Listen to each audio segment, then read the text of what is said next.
Закнатиот македонски историчар, професор доктор Михаил Маневски, стручно и научно ќе се осврне на монографијата Македонија, мојот копнеж. Господине професоре, се извинувам, Миновски.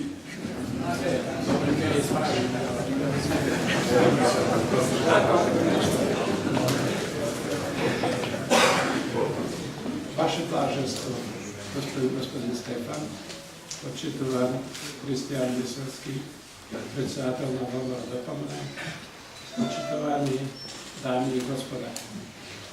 Кога авторът Кипровски ми се яви и ми предложи да участвам во промовирањето на ова негова монографија, посветена на животот и дејноста на Мане Јаковлевски, со задоволство прифатив. За почеток, само неколку зборови за авторот. Кипровски, со неговата богата новинарска дејност, го заслужи епитетот доајен на македонското новинарство и со својата дејност како публицист исто така се покаже и докаже.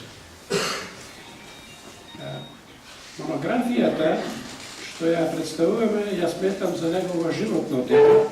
Читајќи ја, почувствував дека е работена со толку силна мотивираност и посветеност како да се работи за негов аманет. Дали е тоа така, ќе каже самиот автор. За авторот повеќе на крајот од монографијата. Пред нас имаме обемна монографија на 456 страници, голем формат, со вовед, авторски текст, документи и материјали, светошта, текстови со печатоци, интервјуа и говори на Мане Јаковлевски, но дополнета со факсимили и висококвалитетни фотографии. Во почетните страници Кипровски пишува за раните години на Мане Јаковлевски и израснат во патриархално семејство, воспитуван да ги почитува и негува патриархалните семејни вредности и традиционалните народни обичаи, воспитуван во приврзаност на православната вера и на својата македонска православна црква. Мане по завршувањето на средното образование заменал на работа во Западна Германија, во Берлин, каде што се вклучил во македонското национално емигрантско движење. Бил член на Ослободителниот комитет на Македонија, потоа Движење за ослободување на Македонија. Посветен активен на будењето на македонизмот, со ширење на списанието Македонска нација и во непосредни контакт со македонците за одржување постојано актуелно македонското прашање, за ширење на идејата за ослободување на поделена Македонија и нејзино конституирање како суверена независна држава. Дејност силно попречувана со дејствувањето на бугарската, грчката, српската пропаганда, посебно од безбедностни служби на Југославија и УДБА на СР Македонија. Пред крајот на 1989 година, кога во Европа настана радикални промени, падот на Берлинскиот зид и обединувањето на Германија, отфрлувањето на комунизмот во источноевропските држави и известниот распад на Југословенската федерација, идеологот и лидер на движењето Драган Богдановски оценил дека настапил моментот за формирање на десничарска политичка партија во СР Македонија за да дејствува за нејзино осамостојање и остварување на вековниот идеал за независна, суверена држава Македонија. Кипровски пишува дека во мај 1990 година Богдановски од Шведска дошол во Берлин да ги запознае тамошните македонски активисти со неговата иницијатива за формирање на политичка партија во СР Македонија, со политички средства да продолжи борбата за самостојна, независна, обединета Македонија. Мане стана член на подготвуваната партија, пошто се одржал и конститутивен состанок на кој учествувал и авторот Кипровски. Кипровски, кога пишува за тоа сепак, не зел предвид дека Драган Богдановски веќе во јануари истата година во Шведска формирал координативен совет на Демократска партија за македонско национално единство под негово председателство. Координативниот совет на 23 јануари 1990 година поднесол барање до Собранието на Социјалистичка федеративна Југославија, до Сојузниот извршен совет, до Собранието и Извршниот совет на СР Македонија за регистрирање на партијата и за право на нејзините функционери да се вратат во својата татковина за нејзино легално организирање. На проширениот состанок во Минхен на 31 мај, 1 и 2 јуни, одржан со учество на повиканите активисти од Македонија, Љупчо Галиевски, Борис Бејковски и Владо Транталовски, на предлог од Бејковски било одлучено во името на партијата при формирањето во Македонија да се додаде префиксот ВМРО, следствено ВМРО ДПМН. На основачкото собрание во Скопје, на кое, како што е познато, не учествувал Драган Боктановски, тоа име било изгласано, Љупчо Георгиевски бил избран за председател, Владимир Гогуловски за секретар, за подпредседател и Борис Бејковски за секретар на партијата. Мане активно учествувал во сите тие значајни активности за организираното изградување на партијата, во формирањето и дејствувањето на комитетите во Македонија и секциите во диаспората раководени од задгранични комитети.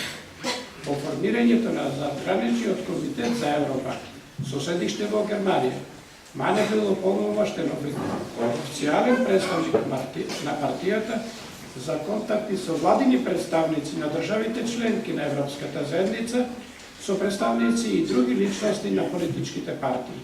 Од таа позиција тој соработувал и помагал и на официјалните државни представници на Република Македонија при нивните службени посети во Германија за воспоставување на меѓудржавна соработка.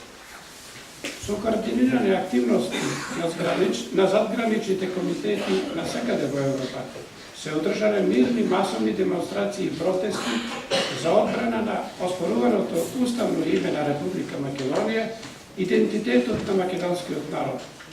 Активно учествувал и дал особен принос за организирање на духовниот живот на македонците во Германија и за основањето на Македонската црковна општина Свети Климент Охридски во Берлин во 1991 година.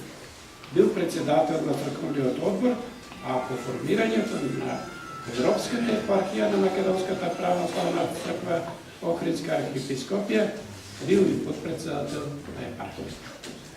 Во монографијата се содржани многу информации и факти за состојбите во Република Македонија во првите години по прогласувањето на државната независност, за случувањето по процесот на освободување од Југославија, за ВМРО ДПМН, за следењето од службите за државна безбедност на, цитирам, милитантното крило на партијата, за досието Сина птица и одлуката на задграничниот комитет на партијата во Хамбург за формирање под наводници национална војска, но и за случувањето во партијата, за судирот на Љупчо Георгиевски со Драган Боктановски, кога Георгиевски лично го исклучил од партијата и на негово барање била земена титлата почесен председател на ВМРО ДПМН на основачот на партијата.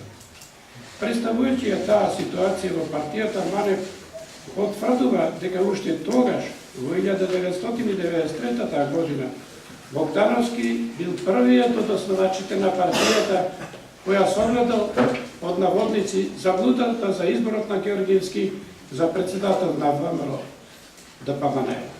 Подоцна Мане и самиот жестоко го критикувал Љупчо Георгиевски дека како председател на владата покажал неспособност да ја води државата, дека бил виновен за криминалот, дека е компрометирал партијата и дека барал отставка и дека како еден од основачите на партијата тогаш и самиот се срамува. Од не помал интерес е пишувањето на автор на монографијата за изборот на Борис Трајковски во 1999 година за кандидат на ВМРО ДПМН за председател на Република Македонија, за војниот конфликт во 2001 година, за активностите и акциите на МАНЕ за придобивање на мирното албанско население за запирање на ескалацијата на конфликтот, за неговата активност во Сдружението на граѓани за подршка на Љубе Бошковски во одбраната пред Меѓународниот суд на правдата во Хаг и придонесот за донесувањето на ослободителната пресуда, како и за разидувањето во Сдружението по одлуката на Бошковски да формира политичка партија и да се кандидира за представител на Република Македонија. Сметам за потребно посебно да го освртам вашето внимание на еден документ составен на иницијатива на Мане Јаковлевски, подпишан од него и од 20 граѓани македонци од северо-западниот дел на Република Македонија, насловен, цитирам, Стратегија за унапредување на положбата на правата и слободите на македонците во единиците на локалната самоуправа, каде што мнозинството или во значаен број се припадници на алцинските етнички заедници. Документ игнориран од владата. Стратегија уште попотребна денес. Во однос на членството на Република Македонија во ЕУ и НАТО, МАНЕ на 1 август 2014 година во својот говор при отварањето на манифестацијата 10 дена Крушевска република во својство на подпредседател на Советот на манифестацијата изјави: ние сме подготвени за ЕУ и за НАТО, само чекаме ЕУ и НАТО да биде подготвен за нас, без уцени, без двојни стандарди и без блокади. А во јануари минатата година во Берлин на протестот за заедничка Македонија изјави: ако македонците мораат да го сменат името и идентитетот, најдобро е Македонија да ги прекине преговорите за името и да прогласи своја неутралност. Мане живееше и живее за Македонија. Тој ги обнови македонското гласило Македонска нација, кој што продолжува и денес како веб страница. Вообичаено се вели дека народот секогаш е во право. Меѓутоа, изминатите 3 децении од прогласувањето на независноста на Република Македонија го посведочија спротивност.